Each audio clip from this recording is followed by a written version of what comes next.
여러분, 예수님께서는 십자가에 달리시기 전 화요일에 당시 유대 종교 지도자들과 여러 논쟁을 하면서 결국에는 그들을 향하여 저주를 선포하셨죠. 화 있을진저. 여기서 화 있을진저라고 하는 것은 예수님이 그들에 대해서 분노하셨다는 거예요. 격하게 분노하시면서 그들을 저주하셨는데 어떤 저주가 대표적인가? 마태복음 23장 13절 말씀이죠. 함께 보겠습니다. 화 있을진저 외식하는 서기관들과 바리새인들이여, 너희는 천국 문을 사람들 앞에서 닫고 너희도 들어가지 않고 들어가려 하는 자도 들어가지 못하게 하는도다. 화 있을진저, 외식하는 서기관들에 대해서 주님께서 분노하신 이유는 외식이에요. 겉과 속이 다르다는 거죠. 형식적으로 하나님을 섬겼다는 것이죠. 그래서 그들에게 저주를 선포하신 내용은 천국 문을 닫았다는 거예요. 여러분, 사람이 죽으면 천국과 지옥 외에는 갈 데가 없어요. 천국 문이 닫혔다고 하는 것은 지옥에 갔다, 가장 큰 저주를 받았다라고 하는 사실이죠.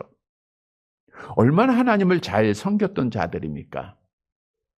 하나님의 택한 백성들의 지도자로서 그들을 율법으로 교육하고 이끌었던 자들 아니에요?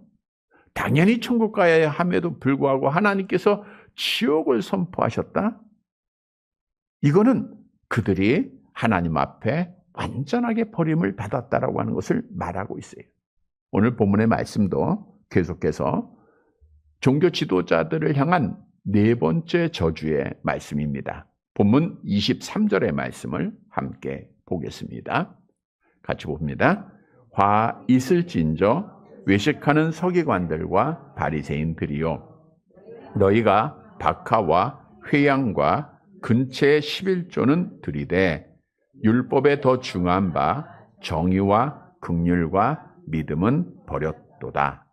그러나 이것도 행하고 저것도 버리지 말아야 할지니라. 화 있을진저 외식하는 서기관들과 바리새인들이여, 너희가 박하와 회양과 근체의 11조는 드렸다. 그래서 박하라는 것은 향기롭고 달콤한 냄새가 나다라고 하는 뜻으로 향내내는 식물이죠. 당시에 향을 내기 위해서 사용되었던 귀한 뿔입니다. 회양과 근체는 미나리과에 속하는 식물이에요. 양념이나 향료로 사용되었기에 중요한 것이죠.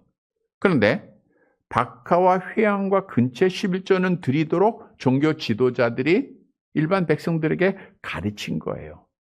그런데 성경에는 그렇게 구체적으로 박하와 회양과 근체의 11조를 드리라라고 하는 말씀은 없습니다. 신명기 14장 22절에 보면 이런 말씀이 있죠. 함께 봅니다.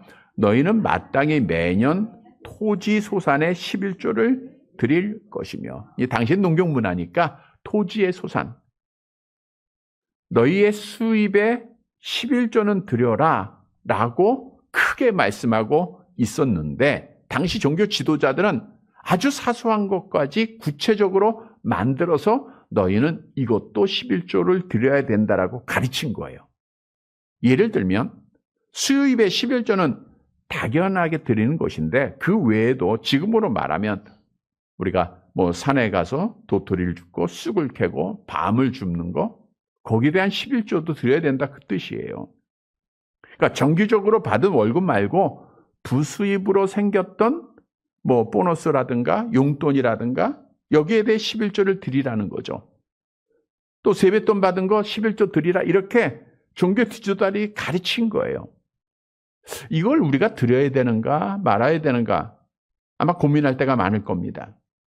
그런데 어떻든 주님께서 답을 주실 것이고, 이렇게 사소한 것까지도 너희는 하나님 앞에 철저하게 구분해서 11조를 드려야 된다, 이렇게 가르치니까 종교 지도자들의 가르침은 굉장히 백성들에게 설득력이 있었고, 야, 저들은 정말 하나님을 잘 섬기는 자들이라고 생각하게끔 할 수 있는 그러한 가르침이었다는 거예요.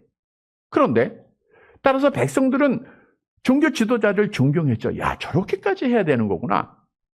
그런데 오늘 본문에 우리 주님께서는 그들을 책망하셨단 말이에요.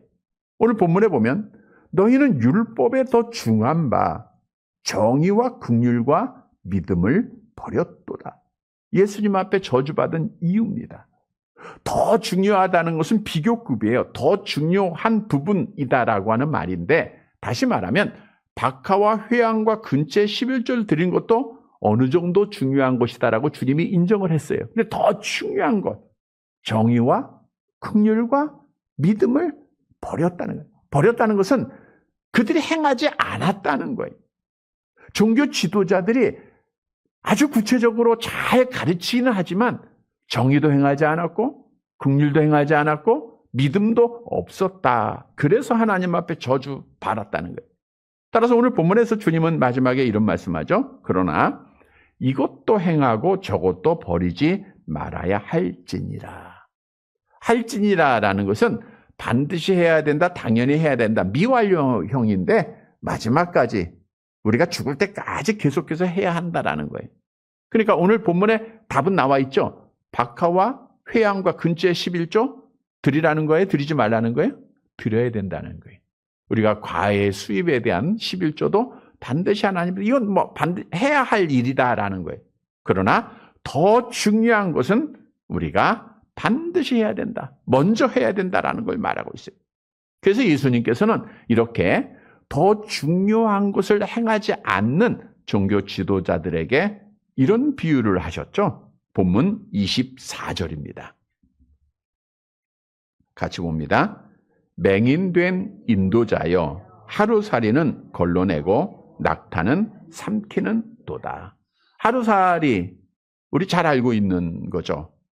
모기류의 일종입니다. 이러한 곤충은 사람에게 해로울 뿐 아니라 율법에도 너희가 먹어서는 안 된다라고 금하고 있어요. 근데 하루살이가 포도주의 당시에 번식을 잘하는 모기류입니다. 레위기서 11장 20절에 나와 있죠. 같이 봅니다. 날개가 있고 네 발로 기어다니는 곤충은 너희가 혐오할 것이로다. 그러니까 너희는 부정한 것이기 때문에 하루살이는 먹어서는 안 된다는 거예요.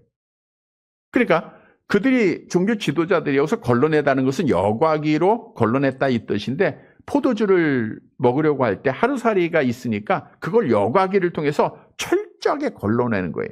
걸러내는 이유가 뭐예요? 율법을 지키는 거예요. 그러니까 백성들이 볼 때는 야, 여과기로 하루살이를 다 걸러내는 율법을 그렇게 참 잘 지키고 있다. 사소한 것까지도 잘 지킨다라고 존경할 수밖에 없게 보였다는 거죠. 그런데 중요한 것은 주님이 뭐라 그랬어요? 너희는 낙타를 삼키고 있는 거라. 낙타. 낙타라고 하는 것은 팔레스타인 지방의 가축 중에서 가장 큰 짐승 중에 하나인데, 이것도 율법에 보면 부정한 짐승, 먹어서는 안 돼요. 레위기서 11장 4절 함께 봅니다. 새김질하는 것이나 굽이 갈라진 짐승 중에도 너희가 먹지 못할 것은 이러하니 낙타는 새김질을 하되 굽이 갈라지지 아니하였으므로 너희에게 부정하고. 그러니까 하루살이도 먹지 말아야 되고 낙타는 더 먹지 말아야 될 일이죠. 근데 종교 지도자들이 하루살이는 잘 걸러내요. 근데 주님께서 뭘 먹는다? 너희는 낙타를 좀 삼키고 있다. 물론 우리가 낙타를 삼킬 수는 없죠. 과장된 표현이지만 강조하고 있는 말씀이에요. 이 말씀의 뜻은 종교 지도자들이 작은 죄는 짓지 않은 것처럼 보여요. 박하와 회향과 근체 11조를 드려.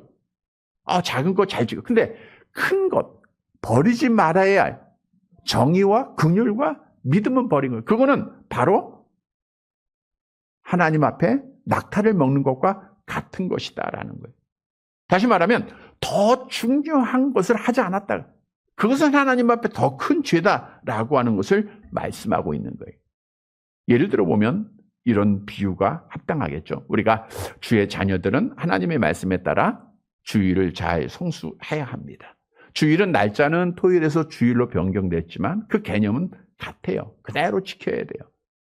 그래서 주일에 가장 중요한 것은 하나님 앞에 예배드리는 행위입니다. 그런데 성경에 보면 주일에는 아무 일도 하지 말라 명하고 있고, 또 우리 장로교 헌법에 보면 매점 매석도 다 금하고 있어요.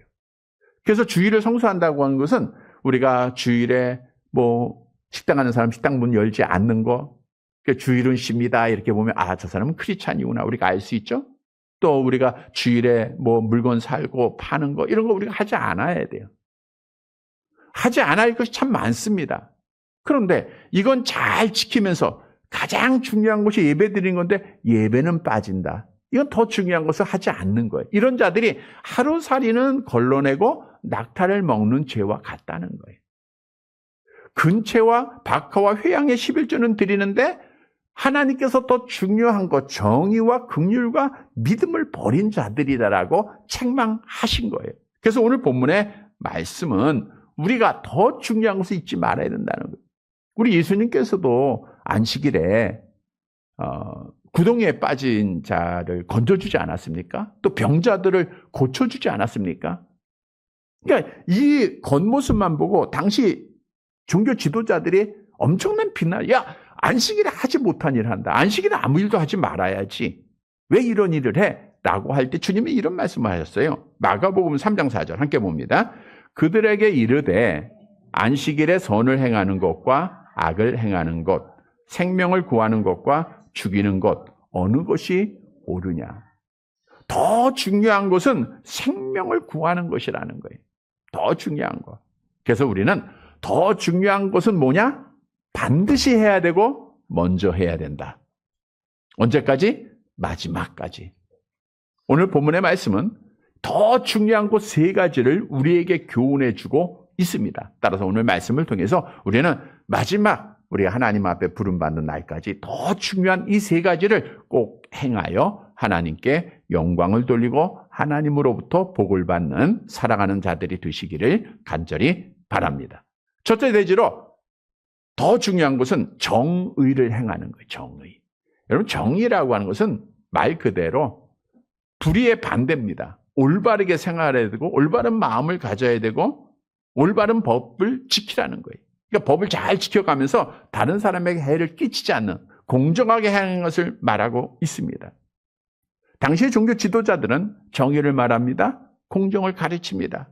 그러니까 백성들은 생각할 때 우리 종교 지도자들은 정의롭고 공정해 라고 생각을 하고 그들을 존경을 했어요.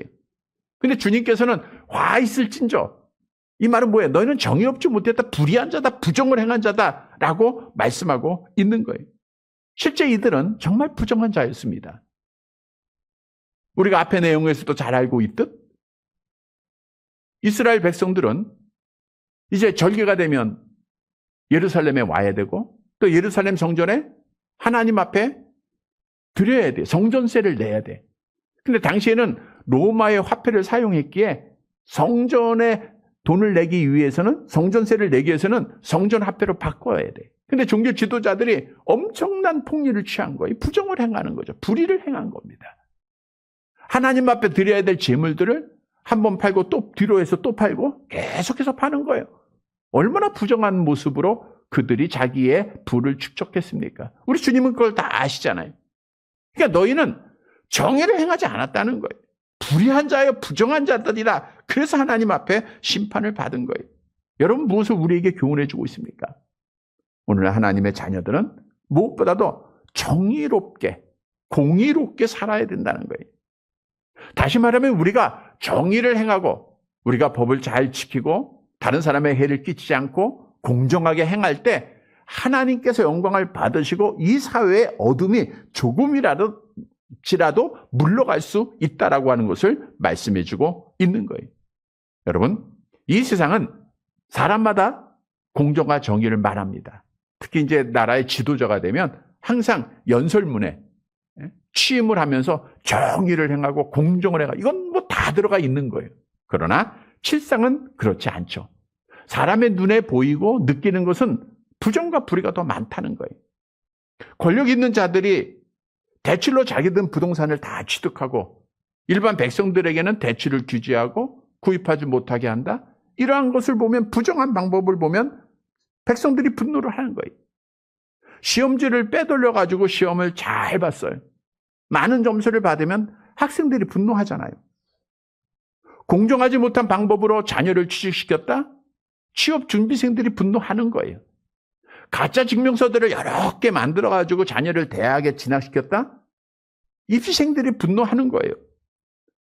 부정한 방법으로 수천억을 자기의 축적을 했다? 국민들이 분노하죠. 불법으로 1등을 만들었다? 상을 받았다? 선수들이 분노하는 겁니다. 그런데 여러분, 중요한 사실은 이 세상은 정의와 공정을 부르짖고 있지만 모든 사람은 죄로 오염되어 있기에 부정과 불의가 있을 수밖에 없다는 거예요. 다시 말하면 우리는 어떤 노력을 해도 이 세상은 유토피아가 될 수가 없어요. 부정과 불의, 이거는 계속 있을 수밖에 없다는 거예요. 그럼에도 불구하고 여러분, 하나님 안에 있는 그리스도인들은 어떻든 정의를 행해야 돼요. 어렵지만 힘들지만 다른 사람들처럼 요령 따라가지 말고 우리는 하나님의 말씀 따라 법에 따라 살아야 되고, 그래서 부정과 불의를 행하지 말아야 됩니다. 왜냐하면 우리가 신앙하고 있는 하나님은 공의로우신 분이기 때문이죠. 신명기 32장 4절 함께 봅니다.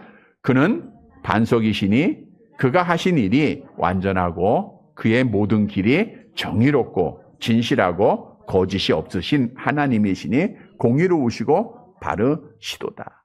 그래서 하나님의 자녀들은 정의롭게 살아야 되고 공의롭게 살아야 돼요. 여러분, 우리가 정의롭지 못하면, 우리가 불법을 행하고 부정을 행하면 누구의 이름이 욕을 받아요? 하나님이 욕을 당하는 거예요. 세상 사람들은 자기가 자연스럽게 부정하고 부패합니다. 불의를 다 행해요. 그러면서도요, 믿는 사람들이 부정을 행하고 불법을 행하면 손가락질해요. 야, 교회에 다니는 사람이 법도 안 지켜. 예수를 믿는 사람이 부정을 해? 저렇게 부패해서 이 말 한마디 한마디가 하나님의 복음이 막히고 하나님의 영광이 가리우고 이 세상이 더욱더 어두워진다라고 하는 거예요. 이러한 말들을 생각해 보면 이 말들은 자기들은 어둠에 있다가 어둠의 지옥에서 갈 거 다 아는 것 같아요. 그러나 너희는 천국 갈 거 아니냐. 하나님의 자녀라고 하면 공의롭게 살아야지. 즉 다른 사람, 우리와는 다른 구별된 삶을 그들이 우리에게 요구하고 있다는 거예요, 여러분. 그래서 정말 예수를 믿고 하나님의 자녀된 자들은 세상 사람들과 구별되게 부정과 불의를 버리고 정의를 행해야 돼요. 그래서 하나님 앞에 영광을 돌려야 됩니다. 어떻게 우리가 정의와 공의를 행할 수 있는가?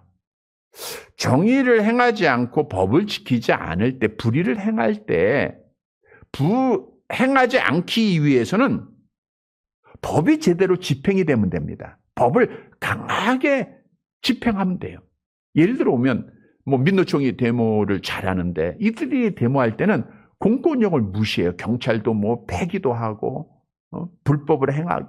그런데 불구하고 그들에게 내리는 벌은 굉장히 미약합니다. 그러니까 불법을 행하고 부정을 행해도 아무 처벌이 없으니까 그들이 계속해서 행하는 거예요. 만일 너희가 부정한 방법으로 불을 축축했다? 그러면 사형이다. 무기징역이다 하면 조금은 두려워할 거 아닙니까?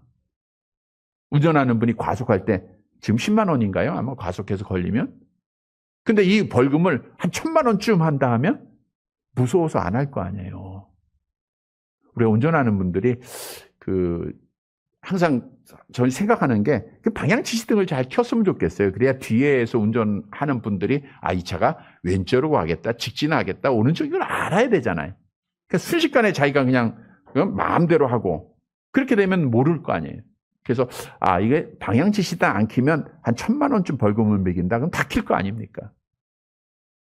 뭘 의미하느냐? 우리가 정말 부정을 행하고 불법을 행했을 때 하나님 앞에 어떤 심판을 받을 것인가를 우리 믿는 자들은 알아야 된다는 거예요. 그러면 우리가 하나님 앞에 정의를 행할 수 있다는 거죠. 근데 성경은 이렇게 경고하고 있죠. 로마서 1장 18절 함께 봅니다. 하나님의 진노가 불의로 진리를 막는 사람들의 모든 경건하지 않음과 불의에 대하여 하늘로부터 나타나 하나님의 진노가 있다는 거예요.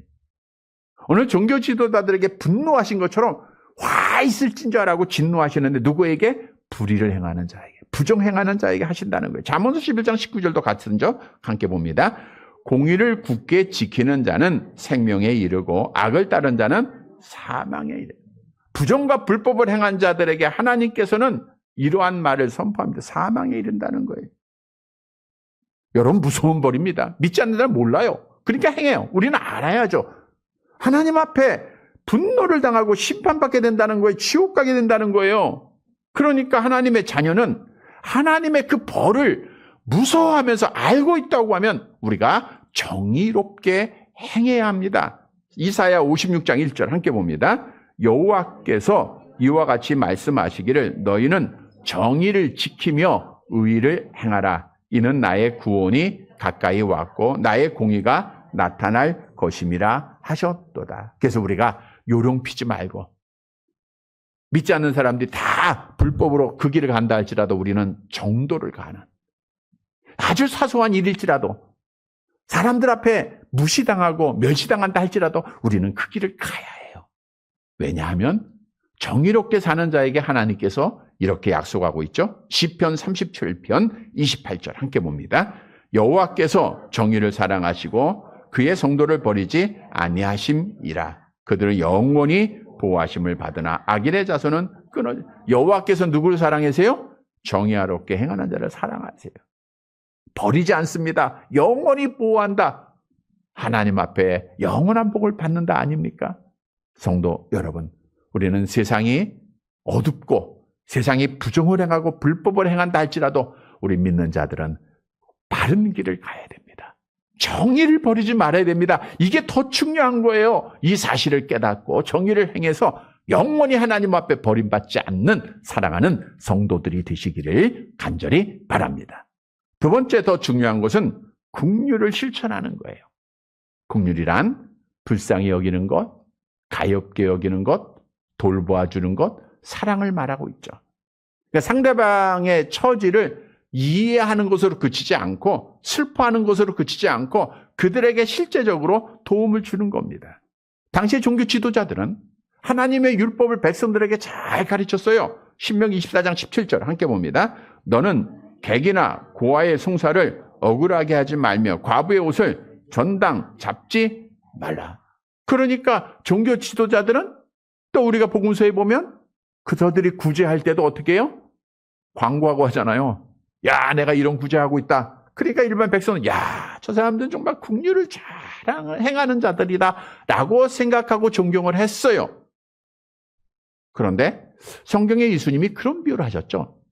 한 사람이 여리고로 내려가다가 강도 만납니다. 모든 것 다 빼앗기고 매를 맞고 거기 길가리에 버려져서 죽어가고 있을 때, 그때 하나님을 잘 섬긴다던 종교 지도자들은 어떻게 행했는가? 누가복음 10장 31절 32절 함께 봅니다.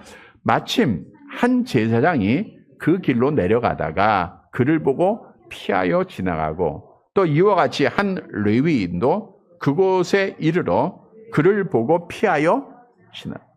그러니까 종교 지도자들이 불쌍하다. 왜 그랬을까 생각만 하고 그냥 지나간 거예요. 도움을 안 준 거예요. 긍휼을 베푸지 않은 거예요. 사랑하지 않은 거예요. 그래서 주님이 그들을 저주하신 겁니다. 외식이에요. 가르치기만 하고 실천하지 않은 거예요. 여러분, 우리에게 주는 교훈입니다. 하나님의 자녀는 더 중요한 것이 있는데 긍휼을 행하는 겁니다. 사랑을 실천하는 겁니다. 예수님께서 이 선한 사마리의 비유를 통해서 누가 진짜 긍휼을 행하는 자인가를 말씀하셨죠. 누가복음 10장 34절 함께 봅니다. 가까이 가서 기름과 포도주를 그 상처에 붓고 싸매고 자기 짐승에 태워 주막으로 데리고 가서 돌봐주니, 이게 긍휼을 행하는 거예요. 가난하고 병든 자들을 불쌍히 여기는 마음뿐 아니라 저들에게 사랑으로 안아주고 도움 주는 것이 필요하다는 거예요. 여러분, 하나님 앞에 성경 읽는 거 중요합니다. 기도하는 거 중요합니다. 예배 드리는 거 중요합니다. 봉사하는 거 중요합니다. 더 중요한 것, 긍휼을 행하는 거예요. 그래서 우리 주님께서도 이렇게 명하셨죠. 요한복음 13장 34절 함께 봅니다. 새 계명을 너희에게 주노니 서로 사랑하라. 내가 너희를 사랑한 것 같이 너희도 서로 사랑하라. 우리가 주님의 그 크신 사랑으로 구원받았다고 하면 구원받아 하나님의 자녀는 사랑 실천. 이거는 본질이 돼야 됩니다. 우리가 사랑하고 정말 어려운 자, 힘든 자들 돕는 것은 기독교인들의 그냥 삶이에요. 우리 하나님은 사랑이십니다. 기독교는 사랑의 종교이기 때문입니다. 여러분, 사랑은요, 말이 아니에요. 생각이 아닙니다. 실천입니다. 요한일서 3장 17절 18절 함께 봅니다. 누가 이 세상의 재물을 가지고 형제의 궁핍함을 보고도 도와줄 마음을 닫으면 하나님의 사랑이 어찌 그 속에 거하겠느냐. 자녀들아, 우리가 말과 혀로만 사랑하지 말고 행함과 진실함으로 하자 그랬어요. 여러분, 긍휼은 이론이 아니고 감정에 머무는 것이 아니고 실천입니다. 그래서 성경도 행함이 없는 믿음은 죽은 믿음이다. 긍휼 없는 자는 마지막 날에 하나님 앞에 긍휼히 여김을 받지 못한다라고 경고하고 있어요. 그러니까 우리가 긍휼히 여기지 않을 때 하나님이 우리를 긍휼히 여기지 않아요. 우리 하나님이 우리를 사랑하지 않는다는 거예요. 보세요. 야고보서 2장 13절 함께 봅니다. 긍휼을 행하지 아니하는 자에게는 긍휼 없는 심판이 긍휼 없는 심판이 있으리라 그랬잖아요. 그러나 긍휼히 여기는 자는 어떻게 돼요? 하나님 앞에 긍휼히 여김을 받게 됩니다. 우리 산상수훈이죠. 암송합니다. 긍휼히 여기는 자는 복이 있나니 그들이 긍휼히 여김을 받을 것이요. 긍휼히 여기는 자는 복이 있나니 그들이 긍휼히 여김을 받을 것이요. 그러면 마지막 날에 하나님 아버지께서 긍휼히 여기는 자를 어떻게 긍휼히 여기실까요? 우리가 마태복음 25장에 보면 오른편에 있는 양들에게 우리 심판주 되신 예수님이 말씀하셨잖아요.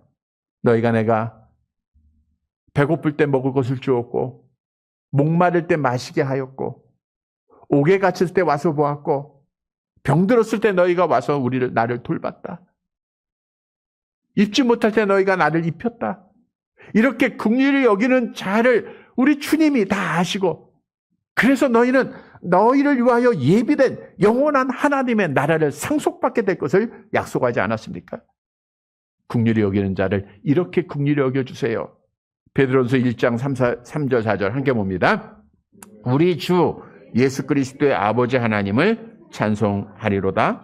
그가 많으신 긍휼대로 예수 그리스도를 죽은 자 가운데서 부활하시므로 말미암아 우리를 거듭나게 하사 산소망이 있게 하시며 썩지 않고 더럽지 않고 쇠하지 아니하는 유업을 있게 하시나니 곧 너희를 위하여 하늘에 간직하라. 그 보세요. 많으신 긍휼을 긍휼히 여기는 자를 하나님이 긍휼히 여기시는데 썩지 않고 더럽지 않고 쇠하지 아니하는 하나님의 기업을 있게 하신다는 거예요.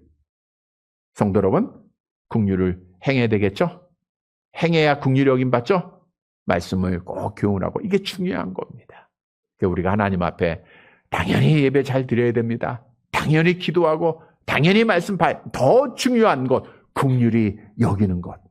우리가 긍휼한 마음을 갖고 긍휼을 꼭 실천해서 마지막 날에 하나님 앞에 긍휼히 여김을 받아 하나님의 나라를 상속받는 사랑하는 성도들이 되시기를 간절히 바랍니다. 두 번째로 더 중요한 것은 참 믿음을 갖는 거예요. 참 믿음. 오늘 본문에 나와 있죠.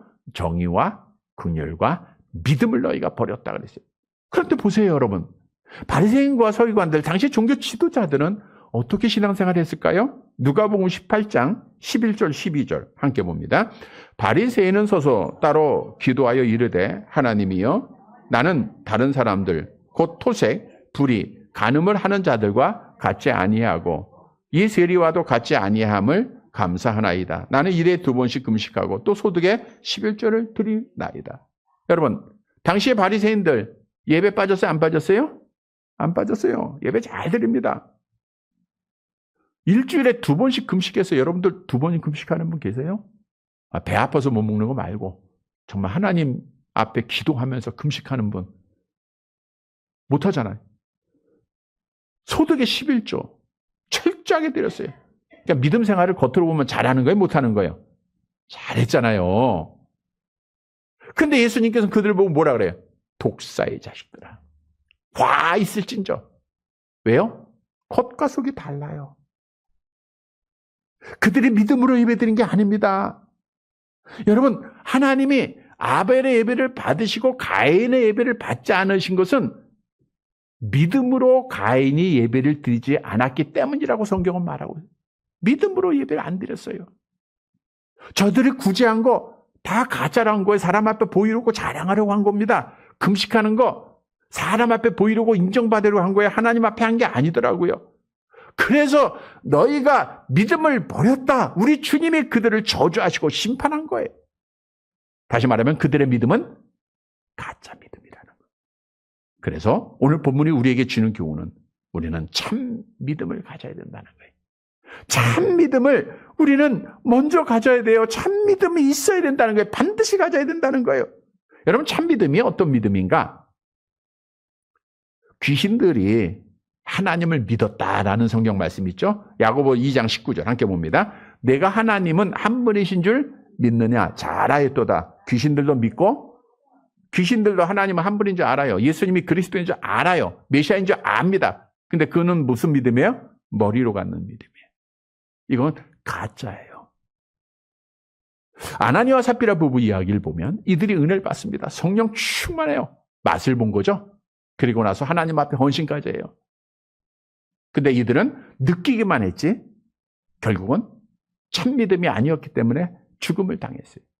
다시 말하면 참 믿음이라는 것은 머리로 알아야 돼요. 말씀을 통해서 하나님이 어떤 분인가? 예수님이 어떤 분인가 우리가 알고 그다음에 받아들여야 돼. 느껴야 돼. 그리고 행동해야 돼. 그러니까 지정의의 믿음이 진짜 믿음입니다. 우리가 예수님께서 나사로 친구가 죽었을 때 예수님이 우셨다 그래요. 얼마나 그들을 사랑했습니까? 그래서 그 집에 갔었을 때 마르다에게 이제 죽은 나사로에 대해서 슬퍼하고 있으니까 이런 약속을 해요. 우리 암송해 볼까요? 요한복음 11장 25절 26절. 나는 예수께서 이르시되 시작. 예수께서 이르시되 나는 부활이요 생명이니 나를 믿는 자는 죽어도 살겠고 무릇 살아서 나를 믿는 자는 영원히 죽지 아니하리니 이것을 내가 믿느냐. 이때 우리가 성경에 예수님에 대한 3대 훌륭한 신앙 고백이라 하듯 마르다가 예수님께 이런 고백을 합니다. 요한복음 11장 27절 함께 봅니다. 이르되 주여 그러하외다. 주는 그리스도시요 세상에 오시는 하나님의 아들이신 줄 내가. 여러분, 이 마르다의 믿음은 어떤 믿음일까요? 훌륭한 믿음이죠? 온전한 믿음이죠? 보세요. 주여 그러하되 주는 그리스도요 세상에 오시는 하나님의 아들이신 줄 내가 믿습니다. 그랬던 마르다가 예수님이 야 무덤에 들을 옮겨 그랬거든요. 나사로의 무덤을 옮겨라. 그때 뭐라고 말했냐면 39절 요한복음 11장이죠. 함께 봅니다. 예수께서 이르시되 돌을 옮겨 놓으라 하시니 그 죽은 자의 누이 마르다가 이르되 주여 죽은 지가 나흘이 되었음에 벌써 냄새가 나나이다. 너희가 나를 믿으면 죽어도 살겠고 고백했어요 안 했어요? 했잖아요. 근데 야 그러면 믿음으로 예 하고 옮겨야 되는데 무덤에 문을 못 옮기는 거예요. 선생님 죽은 지가 나흘이나 됐어요. 벌써 냄새나. 그러니까 다시 살 수가 없다 이거 아니에요. 그러니까 마르다가 가졌던 믿음은 전통적인 교훈에 따라서 마지막 날에 다시 살아날 것이라고만 믿었지 지금 나사로가 죽음에서 살아날 것이라고 믿지 않았다는 거예요. 따라서 예수님께서 참 믿음이 없었던 마르다에게 어떻게 말씀하시죠? 요한복음 11장 40절 함께 봅니다. 예수께서 이르시되 내 말이 내가 믿으면 하나님의 영광을 보리라 하지 아니하였느냐 하시. 내 말이 내가 믿으면, 그러니까 믿으면 그랬으니까 믿지 않았다는 거잖아요. 여러분 믿어야 됩니다. 참 믿음 가져야 돼요. 귀신 들린 아이를 가져 아버지가 예수님께 와서 간청하잖아요. 무엇을 하실 수 있거든 내 아들의 병을 좀 고쳐주옵소서. 예수님이 대답하십니다. 마가복음 9장 23절 암송합니다. 예수께서 이르시되 할 수 있거든이 무슨 말이냐. 믿는 자에게는 능히 하지 못할 일이 없느니라 하시니. 그러니까 우리가 여러분 하나님 앞에 기도할 때나 하나님을 섬길 때 이런 믿음이 많아요. 하나님 한번 해보세요. 하실 수 있거든. 뭐 이런 거. 그러니까 믿음이 있는 것 같은데 믿음이 없는 거예요. 여러분 오늘날도 많은 성도들이 하나님에 대해서 잘 압니다. 하나님이 천지를 창조하시고 생사복을 주관해 다 알아요. 머리로 아는 거예요. 예수가 십자가에 우리를 위해서 죽어 우리 구원해 주시고 여러분 머리로만 알면 안 된다는 거예요. 머리의 믿음이 우리의 삶으로, 우리의 행동으로 나타나야 돼요.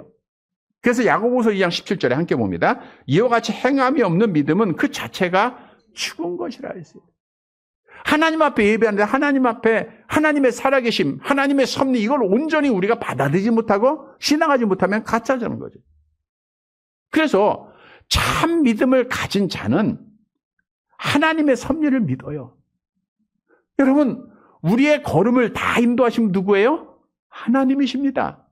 우리의 병도 주시고 낫게도 하시고 우리를 아프게도 하시고 치료도 하시는 분이 누구예요? 하나님이세요. 잘 되게도 하시고 때로는 실패하게도 다 하나님이 하시는 거예요. 그래서 우리의 하나님의 섭리를 믿는 참 믿음을 가진 자들은 항상 하나님의 뜻에 순종할 줄 압니다. 왜 나에게 아픔을 주는가? 왜 나에게 병을 주는가? 이게 하나님을 향해서 원망하지 않아요. 참 믿음을 가진 자들은 하나님의 은혜를 깨닫고 모든 걸 하나님의 은혜로 받아들여요. 모든 것이 정말 은혜입니다. 내가 아픈 것도 은혜고요. 잘못된 것도 은혜예요. 지나고 보면. 그러니까 감사할 줄 알아요. 범사에 감사합니다. 참 믿음을 가지면 우리가 어렵고 힘든 일을 당할 때 낙심하는 자들이 아니라 하나님 앞에 매어 달리고 하나님 앞에 기도하는 자들이에요. 항상 쉬지 않고 기도합니다. 참 믿음을 가진 자들은 하나님 앞에 항상 기뻐할 수밖에 없어요. 하박국 선지자가 그랬죠. 참 믿음이 있었기에 내가 구원의 하나님으로 말미암아 내가 하나님을 찬양한다 했던 이러한 고백이 있을 수밖에 없다는 거예요. 성도 여러분, 내가 정말 믿음이 있는가? 물론 여러분들이 오늘 종교 지도자들처럼 외적으로는 주 앞에 나와 예배 드립니다. 11조 드립니다. 헌신합니다. 근데 왜 책망받았을까요? 참 믿음이 아니었기 때문에 그래요. 우리는 참 믿음을 가지고 하나님의 말씀에 순종하고 범사에 감사하고 항상 기뻐하고 쉬지 말고 기도함으로 이 믿음을 잘 지켜서 하나님 앞에 영광을 돌리고 복받는 성도들이 되시기를 간절히 바랍니다. 말씀을 정리해 드립니다. 여러분, 하나님께서 나에게 구하시는 것이 있어요. 먼저 해야 할 일이죠. 더 중요한 것 무엇일까요? 미가서 6장 8절 함께 봅니다. 사람아, 주께서 선한 것이 무엇임을 내게 보이셨나니 여호와께서 내게 구하시는 것은 오직 정의를 행하며 인자를 사랑하며 겸손하게 내 하나님과 함께 행하는 것이 아니냐. 정의를 사랑하는 거예요. 인자를 사랑하라. 긍휼을 행하라는 거예요. 내 하나님과 함께 행하라. 참 믿음을 가지라는 거예요. 이게 중요한 일입니다. 성도 여러분, 오늘 본문에 하나님을 잘 섬겼던 종교 지도자 바리새인과 서기관들은 하나님 앞에 저주받았어요. 심판받았습니다. 지옥에 떨어졌습니다. 왜요? 더 중요한 것을 하지 않았기 때문입니다. 오늘 본문의 말씀은 우리가 반드시 해야 할, 먼저 해야 할 더 중요한 것이 무엇인가를 교훈하고 있어요. 첫째로 더 중요한 게 뭐예요? 정의롭게 하는 거예요. 정의를 행하는 거예요. 우리 조금 돌아가더라도 조금 힘들어도 법 잘 지키고 정의롭게 행합시다. 두 번째는 뭐예요? 긍휼을 실천해야 돼요. 사랑해야 됩니다. 도와줘야 됩니다. 나눠야 됩니다. 세 번째로 해야 하는 게 뭐예요? 참 믿음을 가져요. 가짜 믿음 가지고는 하나님 앞에 설 수가 없어요. 전인적인 믿음입니다. 하나님을 온전히 신뢰하고 정말 하나님 앞에 헌신하고 감사하고 기뻐하고 기도하고 순종하는 자들이. 사랑하는 성도 여러분, 오늘 주신 말씀을 따라 더 중요한 것, 하나님이 더 바라시는 것이 무엇인가를 분명히 깨닫고 정의롭게 긍휼을 행하고 또 참 믿음을 지켜서 하나님께 영광을 돌리고 약속하신 복을 받는 사랑하는 성도들이 되시기를 주님의 이름으로 간절히 바랍니다.